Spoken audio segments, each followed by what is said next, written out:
You know what's interesting? Some of the worst financial mistakes people make don't feel like mistakes at all. In fact, they feel responsible. They feel smart. They feel like exactly what you're supposed to do. And that's precisely why they're so dangerous. Today we're going to talk about something that millions of people believe is protecting their future, but in reality, it's quietly dismantling their ability to build real wealth. And the worst part? Most people won't realize it until decades have passed. Let me paint a picture for you. Imagine someone who does everything right according to conventional wisdom. They get a stable job. They avoid unnecessary debt. They put money away every month into what they've been told is a safe place. They feel good about themselves because they're being responsible. They're not spending recklessly. They're thinking about tomorrow. But here's what nobody tells them. That feeling of security they have, it's often an illusion. And by the time they figure that out, they've lost something they can never get back. Time. The behavior I'm talking about is hoarding cash in low-interest savings accounts for years on end, while inflation quietly eats away at purchasing power. Now, before you think this is just another lecture about investing, stick with me, because what I'm about to explain goes deeper than that. This isn't about telling you where to put your money. This is about understanding why something that feels so right can be so wrong, and how our instincts about safety can actually create the exact opposite result. Here's the psychology behind it. We're wired to avoid loss. It's a survival mechanism. Our ancestors who were too risky with their food supply didn't make it, so we inherited brains that prioritize not losing what we have over gaining what we could have. In the modern financial world, this shows up as an overwhelming preference for certainty. A guaranteed 0.5% return feels better than a potential 10% return with some fluctuation, even when the math clearly favors the latter over time. But here's the problem. When you choose certainty in a world with inflation, you're not actually choosing safety. You're choosing guaranteed loss of purchasing power. You just don't feel it happening. Let's talk numbers for a second, but in a way that actually makes sense.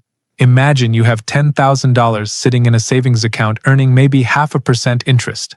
That's $50 a year before taxes. Meanwhile, inflation over the past few decades has averaged around 3% annually, though it's been higher recently. That means the real purchasing power of your money is shrinking by roughly 2.5% every year. You're not standing still. You're going backwards. But it doesn't feel that way because the number in your account isn't getting smaller. It might even be growing a tiny bit. This is the illusion that destroys people financially. Now here's where it gets really problematic. The people who fall into this trap are often the ones who can least afford to. They're not wealthy individuals with diversified portfolios who happen to keep too much in cash. They're everyday people who worked hard for every dollar, who are terrified of making a mistake, and who equate a savings account with responsibility. They've been told their whole lives to save money, and they took that advice literally. They saved it. They just didn't put it to work. And decades later, they wonder why their savings don't seem to go as far as they thought it would. The hidden cost nobody talks about is opportunity cost multiplied by time. Every year you keep money sitting idle is a year you miss out on compound growth. And compound growth isn't linear, it's exponential. The difference between starting at 25 versus 35 isn't just 10 years of returns. It's 10 years of those returns generating their own returns. Let me give you a concrete example. If someone puts $5,000 into an investment averaging 7% annual returns at age 25, by age 65 that's nearly $75,000. If they wait until 35 to do the exact same thing, it's only about $38,000. They didn't wait that long. They only waited 10 years. But they cut their outcome in half. That's the power of time, and that's what you lose when you prioritize feeling safe over being strategic. But here's what makes this even more insidious. The financial industry and popular culture have created a false dichotomy. On one side, you have the saver, the responsible person, the one who doesn't take risks. On the other side, you have the gambler, the reckless person, the one who chases get-rich-quick schemes. And because nobody wants to be the second person, they default to being the first. But this is a false choice. There's a massive middle ground between keeping everything in cash and gambling on cryptocurrency or individual stocks. That middle ground is where actual wealth gets built for most people. But we don't talk about it that way. We talk about saving versus spending, not about strategic asset allocation versus letting your money decay. Here's another layer to this. Many people who keep excessive amounts in savings accounts do so because they're waiting for the right time, waiting to understand more, waiting for the market to make sense, waiting for certainty. But certainty never comes. The future is always uncertain. And while they wait, inflation doesn't. Economic growth doesn't. Opportunity doesn't. Time is the one resource you truly cannot buy back, and every month spent waiting for perfect clarity is a month where your purchasing power diminishes and your potential compound growth window shrinks. Now let's address the elephant in the room. What about emergencies? Don't you need cash for emergencies? Absolutely. Having 3 to 6 months of expenses in an accessible account is genuinely smart. That's not what we're talking about here. We're talking about people who have 1 year, 2 years, 3 years worth of expenses sitting in accounts earning nothing, or people who get their first real paycheck and immediately funnel everything into savings without any plan beyond accumulation. That's not an emergency fund. That's fear masquerading as prudence, and it comes with a real cost. The psychological aspect of this runs even deeper. Money sitting in a savings account feels safe because you can see it. You can check the balance. You can watch it grow by tiny increments. It gives you a sense of control. But that feeling of control is false. You don't control inflation. You don't control the actual value of that money over time. You only control the number, and the number is lying to you. It's telling you you're getting wealthier when in reality, relative to the cost of everything around you, you're getting poorer. This is why understanding the difference between nominal value and real value is so critical. Your account might say $12,000 today and $13,000 next year, but if $13,000 next year buys what $11,000 buys today, you haven't gained anything. You've lost. Here's where personal responsibility comes in. Nobody is going to save you from your own inaction. The financial system isn't designed to educate you out of behaviors that benefit banks and institutions. A bank loves when you keep large balances in low-interest accounts. They pay you next to nothing and loan that money out at much higher rates. That's how they make profit. They're not going to call you up and say, "Hey, you should probably move some of this into something that actually builds wealth." That's on you.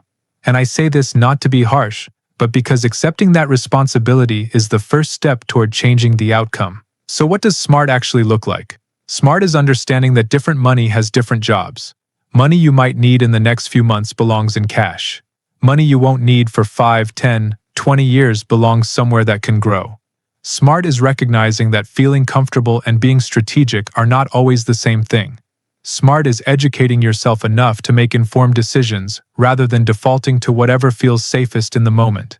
And SMART is accepting that building wealth almost always involves some level of discomfort because growth happens outside your comfort zone. The long-term consequences of this behavior are quietly devastating. People reach retirement age with savings that seemed adequate when they accumulated it, but now can't cover their expenses because they didn't account for decades of inflation. They feel betrayed by the system. But the system was working exactly as designed. They just didn't understand the design. Or they reach their 40s and 50s and realize they're decades behind where they could have been, and they panic. They start taking on excessive risk to catch up, which often backfires. The irony is that the behavior meant to protect them from risk actually created a different, more insidious risk. The risk of not having enough. Here's something else worth considering. Cultural messaging around money often confuses simplicity with wisdom. Keep it simple. Just save. Don't think about complicated investment stuff. But simple isn't always wise when the landscape is complex. Inflation is real. Market growth over long periods is historically real. Opportunity cost is real. Ignoring these realities because they feel complicated doesn't make you wise. It makes you vulnerable. True financial wisdom involves understanding enough to make decisions that align with long-term outcomes, not short-term feelings. Let me be clear about something. I'm not saying everyone needs to become a financial expert or start day trading or take on massive risk. That's not the point. The point is that doing nothing, or doing the bare minimum, has consequences that aren't immediately visible. And by the time they become visible, you've already paid the price. The goal is to shift from reactive to proactive, from fear-based to strategy-based, from focusing on what feels safe to focusing on what actually builds security over time. The most successful people financially aren't necessarily the smartest or the highest earners. They're the ones who understood early that money is a tool, not something to hoard, and that tools are meant to be used strategically. They're the ones who were willing to be uncomfortable in the short term to create stability in the long term. They're the ones who prioritized education and action over procrastination disguised as caution. And they're the ones who understood that time compounds both success and failure. Use it wisely and it works for you. Waste it and you can't buy it back. So here's the takeaway.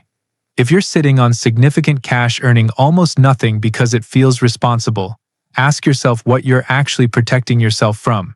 Is it genuine short-term need, or is it fear of the unknown? Are you being cautious, or are you letting comfort cost you opportunity? Because the truth is, what looks smart on the surface can be quietly ruining your financial future. And the longer you wait to acknowledge that, the harder it becomes to fix. Your future self is counting on the decisions you make today. Make them based on logic, education, and long-term thinking, not just on what feels comfortable right now. Because when it comes to building real wealth, comfort is often the enemy of progress.